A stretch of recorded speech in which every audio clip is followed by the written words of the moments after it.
Like a funeral slaps when you find yourself in the front row seat of a funeral.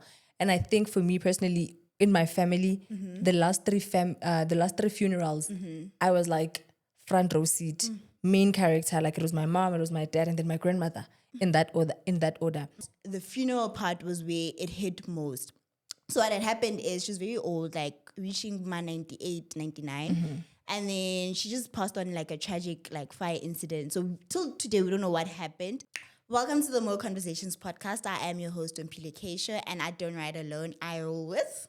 The next big thing, Mpho Manganye, clackets. So how are you, gal? I'm great. How are you? I'm good, thank you. Very well. So, on today's episode, we'll be talking about how we faced and overcome deaths. So, that's the topic for today. We hope you guys are going to enjoy. And please don't forget to like, comment, subscribe, and do everything that you gotta do, please. Otherwise, we'll be mad at you guys. And you don't want that. So, anyways, gal, today we'll be talking about how we've overcome and faced death. Okay. So, I want to know, like, what has been like your close range death where, you know what, you felt like 10 past 4 more? See? Bro, you asking me that is insane. Because I think, like, you know how some funerals don't really slap that much? Like a funeral slaps when you find yourself in the front row seat of a funeral. And I think for me personally, in my family, the last three funerals, I was like front row seat, main character. Like it was my mom, it was my dad, and then my grandmother. In that order. So I've come so close. Like I've experienced death in the closest way possible up to this far, because I know that like maybe in different parts of my life I'll have a family that will be another closeness. But as of this moment right now, the passing of my mom, dad, and grandmother was like and I feel like that's the closest it can get, if like for someone that doesn't have a child and you know all of that. So yeah, that's like I've gotten that close with death, and it's been crazy. Yeah. And when you speak about like the front row, my closest range of death has been losing my grandmother. So it's always been my mom and my grandmother. Like close range relationship wise, growing up, it's always been just the three of us, you know, and then obviously my cousin, because my gran raised my cousin. So she passed on 2021, and that was not an incoming, you know, death, but the funeral part was where it hit most. So what had happened is she was very old, like reaching my 98, 99. And then she just passed on like a tragic like fire incident. So till today, we don't know what happened. But, you know, like the lightning, what. But on that particular day, it was not raining. So it's just a thing of she slept early. And then I think like my end, you know. So we don't know till this day what had happened. But when we got the call, I think it was like around 9. And me and my mom were like planning for a vacation. So what had happened is the call came through, and it was like my uncle. He's like the head of the family. So called my mom and was like, to my mom, like, do you believe in God? Like, ta. Like, you know, it was just like okay, what's going on, you know? I just remember like standing there, and funny how she passed on a Wednesday. The Tuesday after school, I was in grade 11. I spoke to her, and she was like, nah, can you clean ngwanaka? So to me, it was like old age, you know. You know, she always says this, you know, like there's this thing of elders when they're about to pass on, they like just start speaking about like, and to cut you, I don't think it's just elders. Crazy, because I was reading the same thing. There's this guy on TikTok. I think it's Omfundo, the Korea guy. Oh, the one that just passed on. Yes. Now. So there's this white lady who Mfundo has had a relationship with the daughter, like a very small child, like a close relationship, not like romantic relationship, just a malume and a mshana relationship. And then this video in particular, I think the lady said it was taken in 2022. But now in the video, she's hugging the baby. He is hugging the baby and is like, I love you. I'll see you around. It was giving goodbye so much. And it's only resurfacing now. So I really do think that like when it's time for you to go, there's a knowing. Like, and it's so crazy because you can't explain it to people. But there's just a knowing in your spirit that I'm about to tap out. Like, and then when you speak to people, I could be saying to you, Hori, Omphile, please show me. I'm signing out. Can't do the signing out is death. Again, develop the signing out is literally literal. So I think that has been that. But also, as you were speaking, I wanted to ask you, Hori, like, what is your relationship with death? Like, when it comes to your grandmother, were you hurt by the fact that she passed on or by the fact of how she passed on? I think how she passed on was like unexpected, you know. No one would like expect to see how, you know. So for that part, like, I don't know, like, I don't think I've found the healing to her death at all. Like, I had to reach a point where I just had to be strong for my mom. And she wasn't like that old to be taken to an old age home, you know. How old was your grandmother when she passed? 98. So she was not that old to be taken to an old age. Well, mental, like normal. So it wasn't that thing of dementia.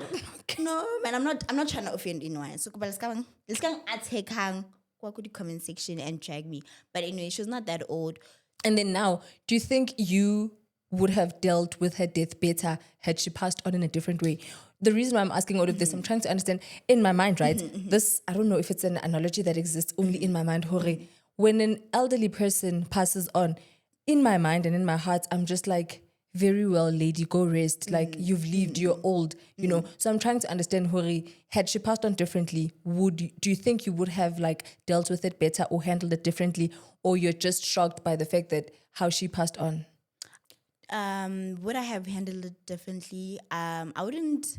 I feel like how I handled it was fine. Like, it was, to me, it was that thing of kids. You know, her time has come, but in a different way. You know, people die like in car accidents. Some just wake up like die in their sleep, so they wake up dead. So to me, it was just like, as sad as it was, it was just like the last moments were good memories. Yes. So it was just about like where to from now, you know. So yeah. And then as of like this moment, like, what's your relationship with death? Like, what do you when someone mentions death, what's your first thoughts?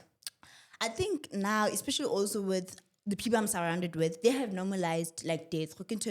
So after the passing of my grand, I was just like, hey man, it was the three of us, so you gone. So you were the last person that I'd cry for. Second last, actually, to be fair. Because from there on, I just knew it's just me and my mom. So if she leaves, I fall under...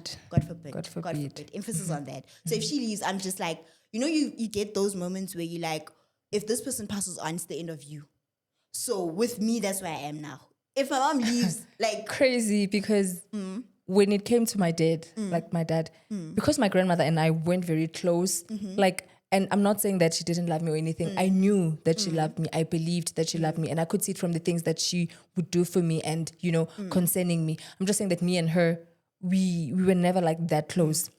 So the most death that I feared, the death that I feared the most was my dad's death. So I would keep on saying, yo, this man, askang tika tumelo.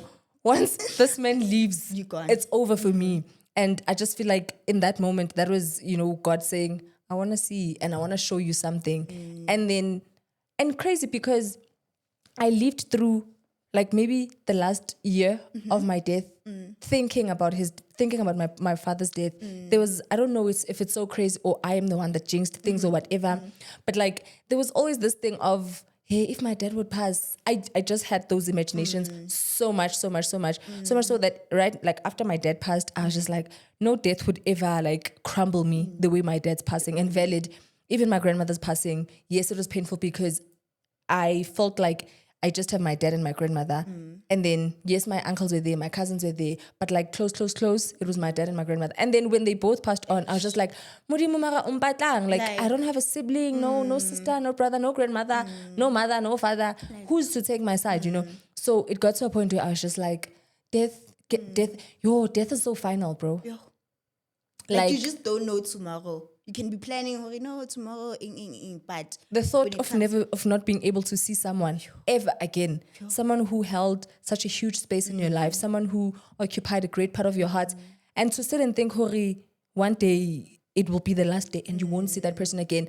I'm just like, that's the one thing that I can't understand about death, Hori. What's the point? You know, I feel like I'm okay with letting people like by, but like at least once a year, like occasionally give us visits, like, you know. But like for me, death is like, what's the point? Like I really don't get the point of death, and I feel like I've sort of wiped it off my my mind, I don't, even when I think about death pertaining myself, I'm just like, well,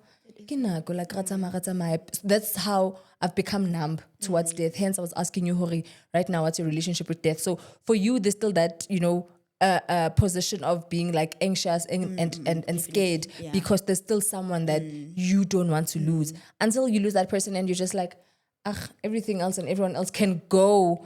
So that's for me, that's where I am right now, like with death and my relationship with death. And it's so scary how we we don't know what tomorrow holds. It's the same thing as I hate saying goodbye to a person because that could be the last goodbye I'm saying. So I always say, what do I always say to us? We'll try again tomorrow. You know? So it's just like, goodbye, like see you another time. Like I hate that closing. And I love it. I don't know why I love it. Not that I love it, but I just feel like it would sort of give a bit of closure. And to say that, now I'm convinced to mutually closure. Now I'm convinced. Because when my dad passed on, right, I went to see him Sunday evening, right? And we said our goodbyes. Like we hugged, we kissed. My dad told me that he loves me. I told him that I loved him. I love him. And it was goodbye. I'll see you tomorrow. And then next morning I wake up, he's gone. So that also contributed like to how I managed to deal with my dad's passing because there was this comforting thing to say I was the last person my dad saw. Like I was the last person and he told me that he assured me that he loves me. And I was able to tell him, Uguti, I love you. So even no mahamba, like I left late, especially the hours were like 7 to 8. When I left at 8, chances are he went to sleep right there and then, So the last thing he heard outside of the nurses was me telling him that I love him. So it was kind of a thing of, go well, my king, well lived, well loved, go well, my king. So now I realize, Hore, ke motho le closure. Closure. Judge. But I've seen how the story, we both got to say goodbye. So because your grandmother also, you said, called you and told you that she was cleaning. And it does something to the heart. The fact that someone, even though in the moment, it doesn't feel like this is a goodbye, yet death. But when you sit and like in hindsight, you retrospect and you're like, she actually said goodbye. And you start realizing that maybe something in the spirit knew that she was leaving. And she thought of me. She thought of saying goodbye to me. That's another symbol of love, I believe. So I'm sure they're smiling at us up there in heaven, King. Still in our hearts, we love you lots. Like how to just say, I miss my dad's hugs so much. Like I miss my dad's hugs so much. Like till the day my dad passed on, he kissed me on the lip, like. And because like now I was a 21-year-old, I was like, why? In front of the people. That is princess. In front of the people, like, you want to kiss me? But then, it was him. It was his way of expressing love. So that's one of the things that, like, outside of the things that he would do for me materialistically, that word rolled out unexpectedly. The way he showed me that he loved me, like, I miss those, like, there's moments where you'll realize that more now as we'll be spending a lot of time together. There's a moment where I'm like, I wake up one day and I'm like, no, man, the one thing that I need right now is a hug.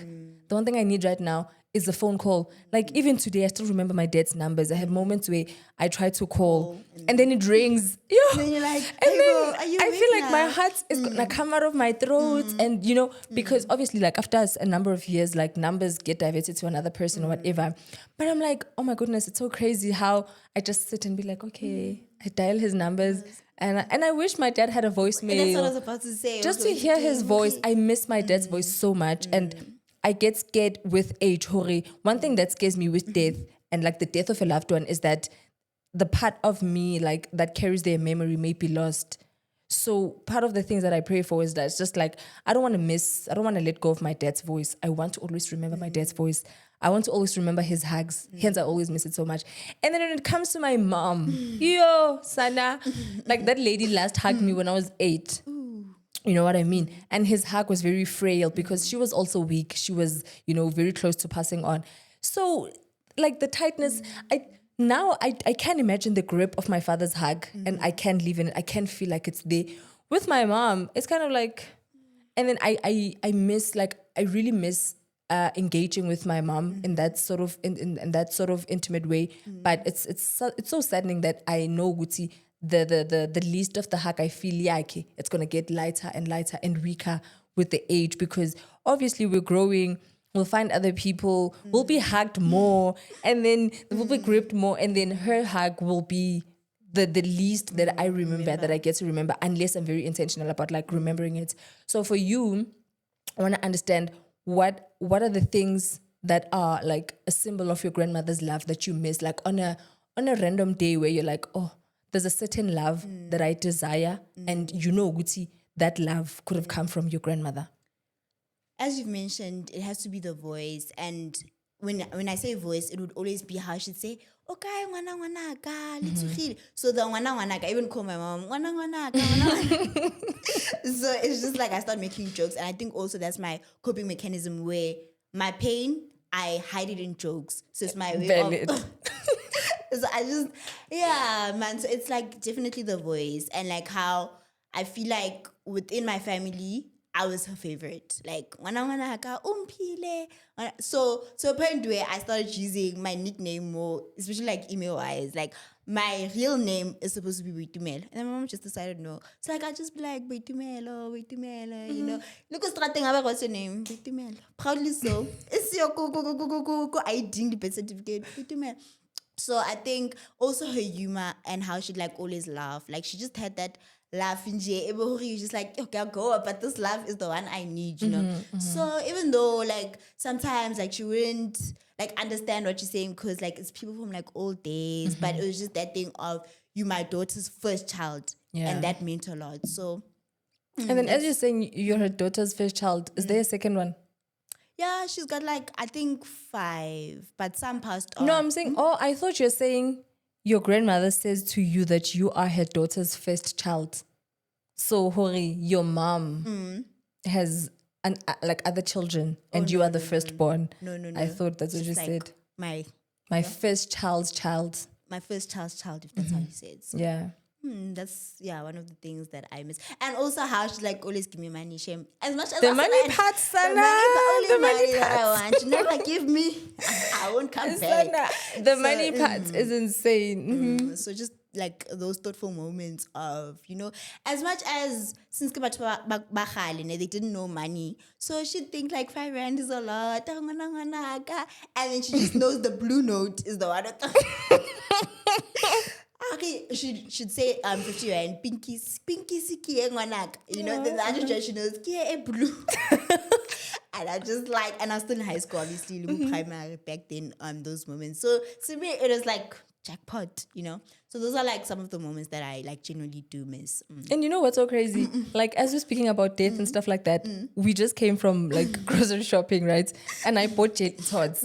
And those are the sweets that like my dad would always buy me. So it just clicked now that it's one of those moments where I meant it right now. I'm like, such an emotional moment. Production. Tissue ikai production. Keo production.